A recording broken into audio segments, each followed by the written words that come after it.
Good morning, everybody. I was trying to remember why I feel so comfortable right now, and I realized that it's because for me, we're coming up at about 1:45 in the morning, and so being in the nightclub actually feels kind of good. So I'm hoping there's a couple other people who are feeling that way. I have a few things that I wanted to share with you guys. Last year, I had the privilege of speaking, and I kind of talked about where I thought the open data movement was, and I want to give you kind of an update 1 year later. And the way I want to start to do that is just kind of reflect on something that happened to me this year. I was really fortunate in that I got asked by Greenpeace to train their climate change activists all around the world on negotiating. And so I got to go to Berlin, Amsterdam, and then San Francisco. And as I was talking to them, and you kind of meet with people from Greenpeace, you can't help but feel and sense like you are dealing with a group of people who have a very clear vision about what the world should look like and what they want to be doing. And when I'm in front of this group as well, I get that same feeling. That we have a very clear vision about what it is that we want to be doing and where we want to be going and how we see one another and how we want to support one another. And it makes me feel warm and it makes me feel awesome. And so I want you guys all to stop and feel a little bit awesome for a second. Because when we look back at the first year first Open Knowledge Conference, the second Open Knowledge, Open Government Data Camp, like there is an enormous amount that has happened. Like when you think of all of the open government data portals that now exist that did not exist a year ago, it is truly incredible. So I want everybody to stop for a second and just kind of turn to the person next to you and shake their hand for a second, because you're all part of that. Like this is our movement. I want everybody to shake somebody's hand right now, because it is because of people in this room that is going on right now. So we're like let's take up, there's a lot to be done, but let's take a moment and have a laugh and kind of like congratulate one another, because it's pretty awesome work. This is pretty awesome work, and there's not a lot of organizations or groups of people who get together in the world who in a single year can really talk about that level of accomplishment. So don't forget to laugh and shake each other's hand and be happy and pat each other on the back a little bit, because you deserve that. I want to be really, really clear, you deserve that. Yeah, right on. Right on. That's exactly the right thing you should be doing. Clapping and feeling. So first, there's a whole bunch of new open data portals. That's awesome, including in Kenya. That's a great, what a great threshold to cross. And the second thing is, when I'm looking back on last year's speech, the thing that I'm getting excited about is some of the culture shifts starting to happen.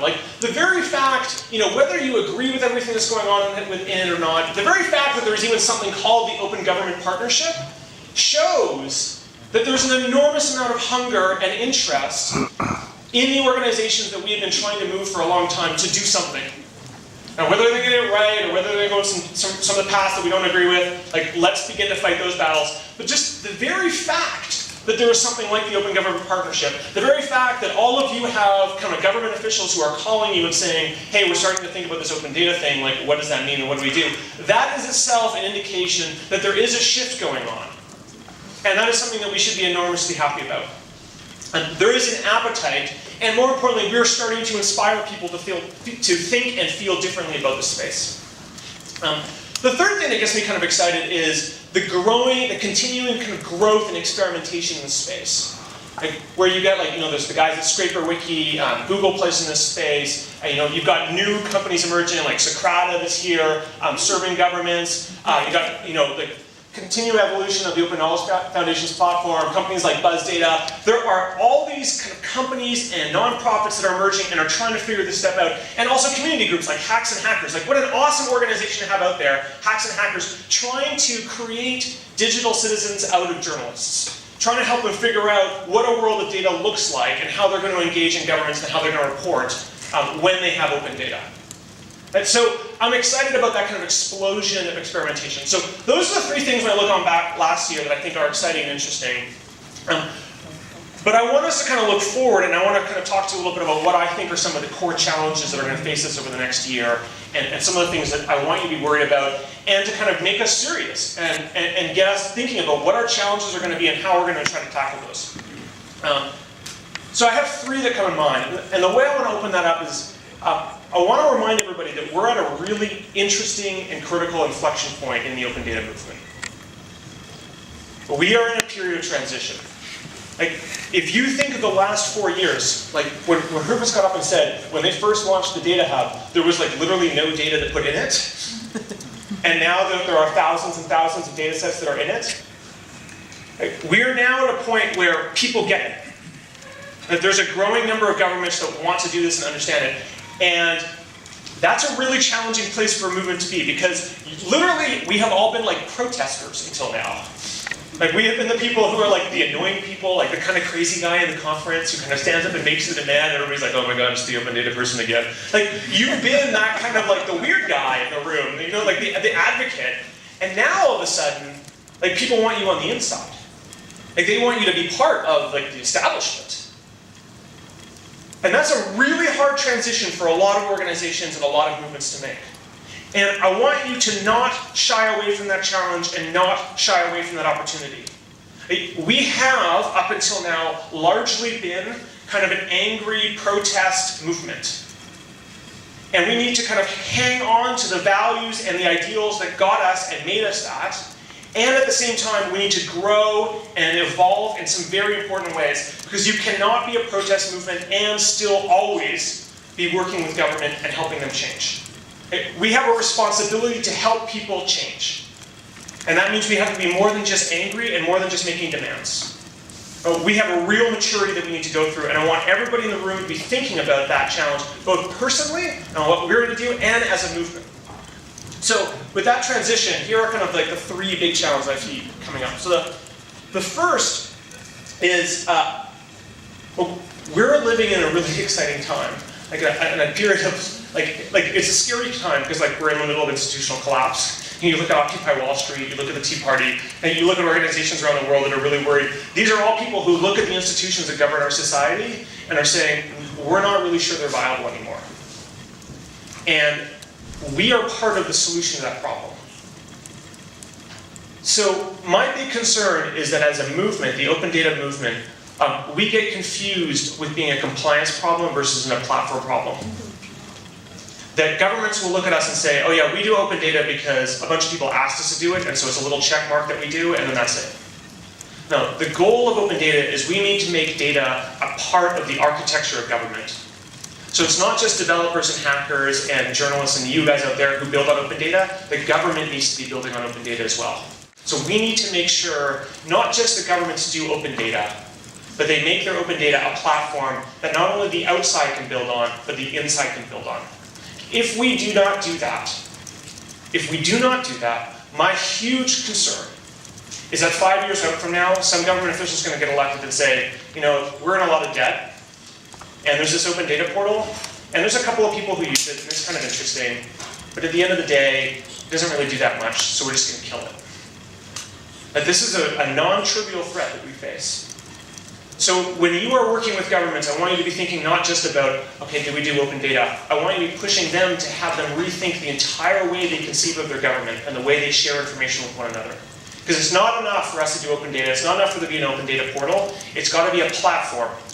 And it's not just good enough that you and I are building on top of that platform. Government needs to be building on top of that platform. Because the moment they commit to doing that, then they cannot pull the plug on it. And that is the best way that we can secure our future. The second piece that kind of comes to mind around me on this is, sorry as I take a look at my notes, is that the biggest challenge I think we have after creating platforms is making sure that we have common schemas. I know this is kind of a boring subject. I know a lot of you guys have already been arguing this for a long time, but we weren't ready for you yet. We just wanted to get some open data portals first and show some victories. Okay, now we're ready for you. We've arrived at that point. If the open government data movement is going to go from here to there, we can't just have 180 open data portals. We actually have to have open data portals where the data is structured in similar ways so we can compare across jurisdictions. And so I kind of want to applaud the Open Knowledge Foundation for its work around creating this this big map of all the open data portals around the world. And I think that is the apex of this moment, and we should probably never do it again. And I want to be particularly, I want to be critical of us here. It's great that we do it. We get to see them all. What we need to start mapping is not where the open data portals are. We got to start mapping where the common open data schemas are. Because if you are a journalist, or if you're an advocate, if you're someone who's trying to figure out how to make the world better or build a new product, if you can build your product for a single city or for a single state, it's never going to work. Like, the scale is simply not going to be there. But if you can build it off over 100 cities, if you can build it over 100 states, then you're in a completely different world. And if I can compare, the birth rates, and if I can compare poverty rates in my hometown against other towns, then I can begin to lobby my government and make them behave differently. So I think the most important challenge we have as an organization, as a movement, is figuring out how we're going to get to common data schemas. And then the third big challenge I think we have is, much like we have to mature, we've got to think about how we're going to make this movement bigger. So when I look around the room today, I'm excited because there's so many great friends that I have in this room right now. There's so many people around. I'm like, oh my God, Tom, it's so great to see you. I saw you last year. I know him. We get along. I love this man. He does great work. And there's still kind of more or less the same group of us. Again, it's great that Google's going to be here. It's great that Microsoft's going to be here. But I want us to be thinking about, if we're really going to take off, we're going to have a whole bunch of new partners who are here in the room with us. When you think of the most successful open data set in the world today, I believe it's transit data. It's the General Transit Fee Specification. It's Google that made that happen. Google, with the help of Portland, made that happen. They created a common data schema across 180 jurisdictions right now. We need partners like that. So you've got to be asking yourself, we're going to get one or two reps from Google? Okay, that's great. But where's the person from the United Way? Where's the person from the Salvation Army? Where's the person from SAS? Where's the person from Oxfam? Those are the people we need to have here next year. And the people who are going to need common data schemas across jurisdiction in order for them to, their participation make sense. That should be our goal for next year. Each one of you needs to go and find somebody in an organization like that and sit down and talk to them and say what it is that you need, what's the challenge that we need to solve for you. And I think I do have a few slides. So, and the reason I kind of wanted to wrap up, do I have a little clicker? I want to make sure, yeah, I see it. I think we started at the end. I want to kind of bring it together with a few slides. Some of you may have seen these before. I want to bring together a few slides to kind of bring my three challenges together kind of in a concrete way. Oh yeah, can you toss me the clicker? Awesome. So this is a great example. This is the Coastal Health Inspection website for the city of Vancouver, which is run by our province. So these are the guys who inspect restaurants, make sure that everything's above board, there's no poison and things like that. And it's an okay website, except for of course, just to show you how broken the institutions of government are. This little disclaimer here says yeah, we collect this data and we're sharing with you, but you probably shouldn't trust it too much. It's wow, so you're the government I'm supposed to turn to tell me that it's okay to eat somewhere, but I'm actually not supposed to trust what you tell me. And then, of course, you can go and search for the restaurant and stuff like that, and you can actually find a very specific restaurant, and then you can get the inspection data. So I posit to you, all of your communities have a website like this for restaurant inspection data. And I would argue the only time you ever go to this website is after you've been food poisoned. Because you want to go, you're did these jerks get caught before? And this is exactly the kind of institutional failure that I think people are so frustrated with. So I want you to imagine a world where actually restaurant inspection data was standardized, the schema was standardized across jurisdictions. Where you could open up Yelp or Urban Spoon or go to Google Maps or go to Bing Maps and it would show you not just the restaurant and what all your friends rated it, but it also told you the inspection data. And here's the really interesting fact, is when they started making inspection data, putting it on the front doors of restaurants in the county of LA, in the first year, more people went to restaurants with good reviews, fewer people went to restaurants with bad reviews. This is the best outcome you could possibly have. Except for this, there was a 16% decline in the visits to the emergency room with people who had foodborne related illnesses. It was the most expensive point of contact in the system. So if you had a common schema for restaurant inspection data across North America or across Europe and North America or around the world, I would argue the annual savings, just in healthcare costs, would be at least three-digit millions. We're talking $100 to $1 billion a year. $100 million to $1 billion a year in savings. And I'm not even talking about all the lost hours of people who are kneeling in their bathroom for 2 days because they can't get up and go do anything. I'm just talking about hard healthcare costs.